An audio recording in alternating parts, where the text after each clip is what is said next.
गौतम बुद्ध का संपूर्ण जीवन। जन्म।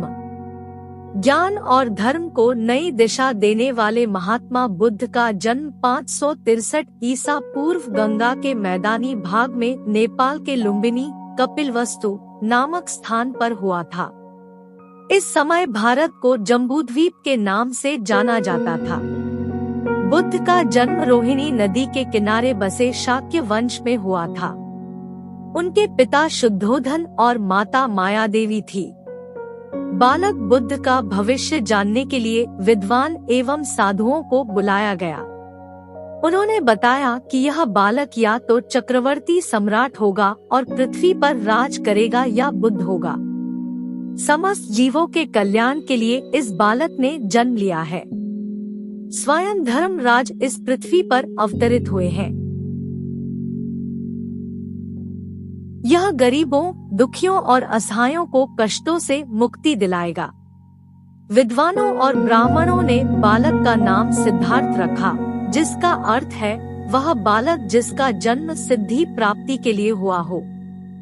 बाल्यावस्था एवं शिक्षा। बौद्धिक और आध्यात्मिक विषयों में सिद्धार्थ की बहुत रुचि थी। इनके गुरु विश्वामित्र ने इन्हें वेद और उपनिषदों की शिक्षा दी। राज्यसभा की बैठकों और सभाओं में उपस्थित होकर इन्होंने शासन कला की शिक्षा ली। सिद्धार्थ सभी बच्चों की तरह चंचल नहीं थे, उनका बाल स्वभाव उदासीन था। वह बचपन से ही वृक्ष के नीचे बैठकर दुनिया के रंगढंग पर चिंतन किया करते थे। राजा शुद्धोधन को हमेशा सिद्धार्थ के गृहस्थ जीवन के त्याग की बात सताती थी। उन्होंने सिद्धार्थ को तमाम दुख दर्द कष्टों से दूर रखा। राजमहल में तमाम सुख सुविधाएं, भोगविलास की वस्तुएं सिद्धार्थ के लिए उपलब्ध कराई गई, ताकि सिद्धार्थ गृहस्थ जीवन का त्याग करके संन्यास न ले। विवाह। 547 ईसा पूर्व 16 वर्षीय सिद्धार्थ का विवाह राजकुमारी यशोधरा से हुआ। यह विवाह इसलिए किया गया ताकि सिद्धार्थ पारिवारिक मोह माया में बंध जाए और वो संन्यास ग्रहण ना कर सके। परंतु सिद्धार्थ कभी भोग विलास की चीजों को अपने ऊपर हावी नहीं होने दिए। सिद्धार्थ अपनी पत्नी से ढेर सारी ज्ञान की बातें किया करते थे। उनका कहना था कि पूरे संसार में केवल स्त्री ही पुरुष के आत्मा को बांध सकती है। इसी बीच यशोधरा ने पुत्र राहुल को जन्म दिया।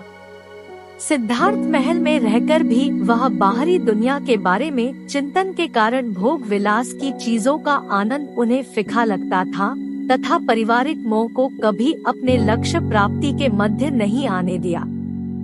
संन्यास के लिए प्रेरक दृश्य। कभी कभार सिद्धार्थ महल के बाहर घूमने के लिए निकलते थे ताकि वो दुनिया देख सके।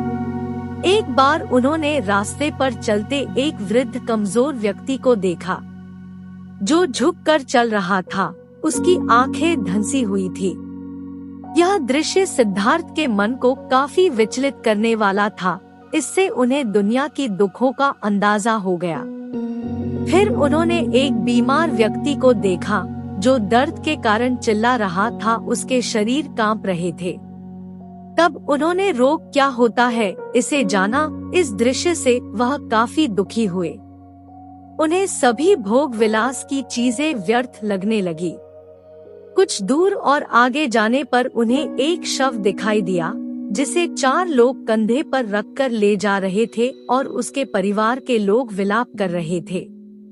इस समय उन्हें जीवन और मृत्यु का ज्ञान हुआ। उन्होंने जाना कि जो व्यक्ति जन्म लेता है वह एक समय मृत्यु को भी प्राप्त होता है। तब उनके मन में विरक्ति की भावना उत्पन्न होने लगी। उन्हें सारा जीवन नीरस लगने लगा।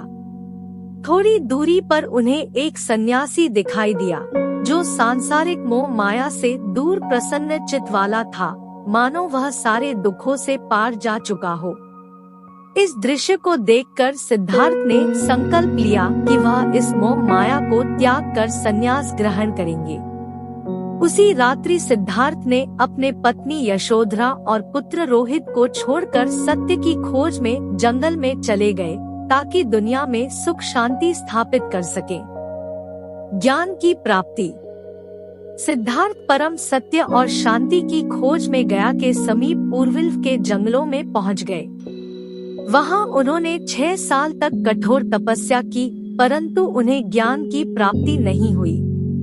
तपस्या के दौरान उनका तेजस्वी शरीर नर कंकाल बन गया, मानो मृत्यु उनके समीप हो। तभी जंगल के पास रहने वाले चरवाहे की बेटी सुजाता ने सिद्धार्थ को खीर खिलाई, जिससे उनके शरीर की खोई हुई शक्ति का वापस संचार हुआ। फिर सिद्धार्थ ने कठोर तपस्या का मार्ग त्यागने का निर्णय किया। 528 ईसा पूर्व पूर्णिमा की रात 35 वर्षीय सिद्धार्थ को पीपल के पेड़ के नीचे ज्ञान की प्राप्ति हुई। उस पीपल के वृक्ष को बोधि वृक्ष के नाम से जाना जाने लगा तथा गया में स्थित इस स्थान को बोधगया के नाम से जाना जाने लगा।